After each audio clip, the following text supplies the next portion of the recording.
Welcome back. We are now in segment 8.5, and in this segment we will be discussing about excess drawals and ad hoc limits.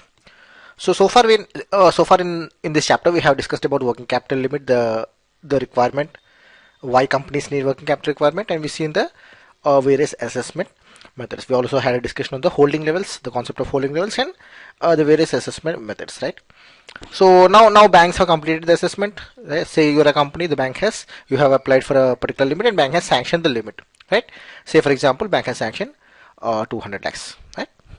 The company has submitted the proposal, application was processed, and MPBF was arrived at 200 by some method, maybe the second method of lending, and limit was sanctioned at 200 lakhs. Now you know that the limit will be sanctioned usually for a period of 1 year, right? It is not that the bank will be calling for the renewal papers every month, right? It is not that. For the next one full year, the bank will be sanctioning a limit. Say we are in July 2014, right? So what bank will do for the next 1 year?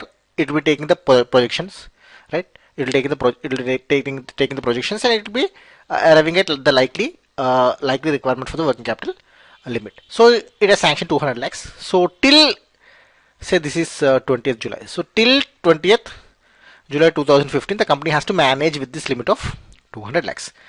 Right? This is the assessment. The requirement of the company might exceed 200 lakhs due to various reasons. Right? It is perfectly possible.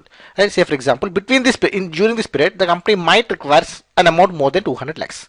Possible. Why? So there might be very many reasons for this. Say for example, so some products are seasonal in nature. So during that period, during that peak period, there might be very high demand from the customers.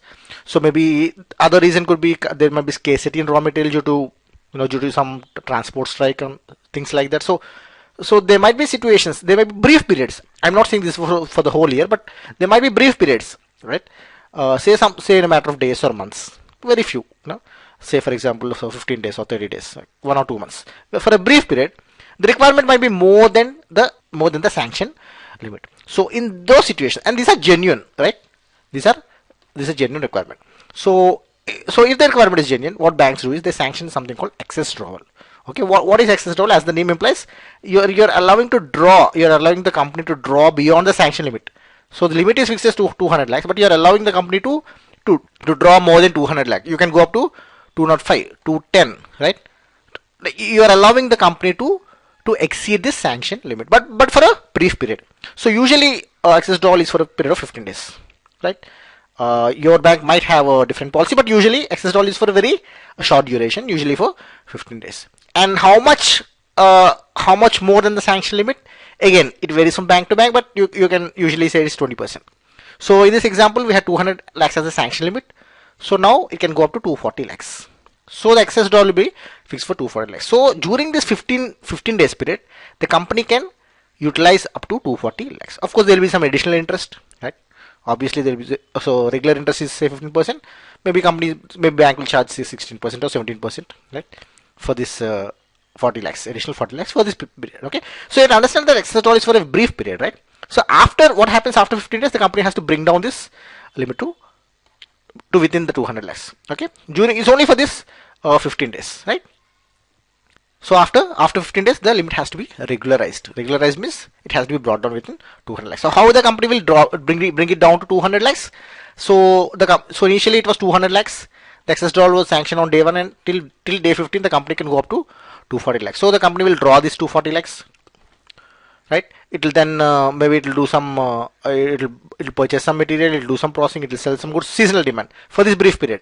It will realize cash, right? With that sales proceed, it will bring down the outstanding. It will create that sales proceeds to the CC account, and obviously the limit will slowly start coming down, and by the 15th day it has to come down to 200 within the sanction limit. So this is the process. Now there might be situations when the 15 days when the limit allowed for 15 days is too small a period. Maybe this cycle will not be completed in 15 days, right? Say the company wanted 240 lakhs, you allowed them, but to bring it down to 240, maybe it will take a lot of time, or that is one reason, or the company itself might require this period, this extended limit for a larger period than 15 days, say 1 month or 2 months. So the other way in which banks allow the limit to be exceeded is ad hoc limit. Okay, right? Is ad hoc limit. Say for example, the company has got a major order, And to execute this order, the existing limit of 200 lakhs is not sufficient. So the company will apply for ad hoc limit. Now ad hoc limit is one difference is ad hoc limit is for a more period than excess drawl. That is one difference, right? So we said that excess drawals is usually for a very short period, like in matter of days, say 15 days. But ad hoc limit can go up to 3 months, right? So within the company will be having time to exceed the limit. Say up to 240, it can go for 3 months. So within these 3 months, so once the 3 months is over, the company has to bring this liability back to the original sanction limit. Okay, that is one reason. The period is different. So this is the ad hoc limit is for a larger period. Usually for 3 months, excess drawl is for only 15 days. The second difference is ad hoc limit requires documentation, right? Ad hoc limits require documentation. Documentation is not required for excess drawl, but for ad hoc limit you require documentation. Okay. So regarding the policy guidelines, banks will be having, we said bank will be having what is that percentage beyond which the sanction limit can exceed. This varies from bank to bank. We said it is 20%, but it might vary. Period, we said it 15 days for excess drawl and 3 months for ad hoc limit. This might vary, right? These are the usual norms. Bank policy might also say the number of times the excess drawals or ad hoc limit can be allowed within that 1 year. Say the limit is renewed for 1 year. So during this 1 year period, so can the company take excess drawl as it likes, right? So there's a total 365 days for this renewal, for the next renewal.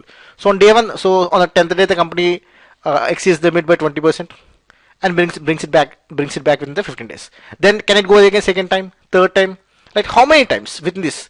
So technically speaking, if you're giving the gap for 15 days, the company can go up to 365 by 15 times. This is more than 20 times, isn't it? Company can exceed. So is it allowed? Right? It will bring down. It will take the excess drawl, take 15 days. Somehow adjust the excess drawl by some outside funds. Again on the 16th day it will take a fresh excess drawl. Again on the 30th day it will adjust. Can it go on doing like this? So if it does like this, you are essentially having a limit of 240 for the whole 1 year. Right? That is not the purpose. So if this is the case, your assessment is faulty. You thought the limit 200 is sufficient for the whole year, but whereas the company is using 240 lakhs for this is not what you want, or the company is somehow utilizing the excess money for some other purpose. You don't want this sort of situation. So banks will be restricting the number of times the excess drawals can be allowed during this one year period. So maybe let us say 6 times, right, or 10 times, whatever, as per the bank's policy.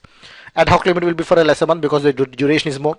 So 3 months duration, so maybe 2 or 3 times. Right? This depends on the policy. So these three things you have to refer to your own bank's policy, loan policy guidelines to see how it varies, how it is implemented in your bank, right? So this was a short segment. Excess drawal and ad hoc limit are widely used in the credit portfolio, widely used in banks, right? Companies you will be coming for requirement. Usually will be having requirement. You see the assess limits. The assess limit might be so why companies go for excess drawal and ad hoc limit is something for a number of reasons. One reason might be you didn't sanction the asked limit. Maybe the company applied for 300 lakhs, you sanctioned only 250 lakhs due to various reasons. Might be the performance of the company was not up to the mark, the security was not sufficient. Maybe various reasons. Maybe the requirement itself was not sanctioned. So maybe his company is coming for excess drawal. That could be the reason. Or your assessment itself might be faulty. Assessment not on your part. Maybe the company itself has prepared the CMA data conservatively. Say it thought that the holding level for say raw material stock is 2 months will be sufficient. Whereas when it comes to reality, maybe it is requiring to maintain more than this level, say 2.5 months or 3 months. You don't know. So maybe the assumptions itself in the CMA data regarding the holding levels might be wrong. So due to various reasons, company might be required to might require a higher drawing than the sanction limit. It is in those situations when excess drawal and ad hoc limit will be coming to the rescue, right? So with this we come to the end of this chapter, end of this segment. In the next segment we'll be talking about a very important concept, current ratio, right? See you then.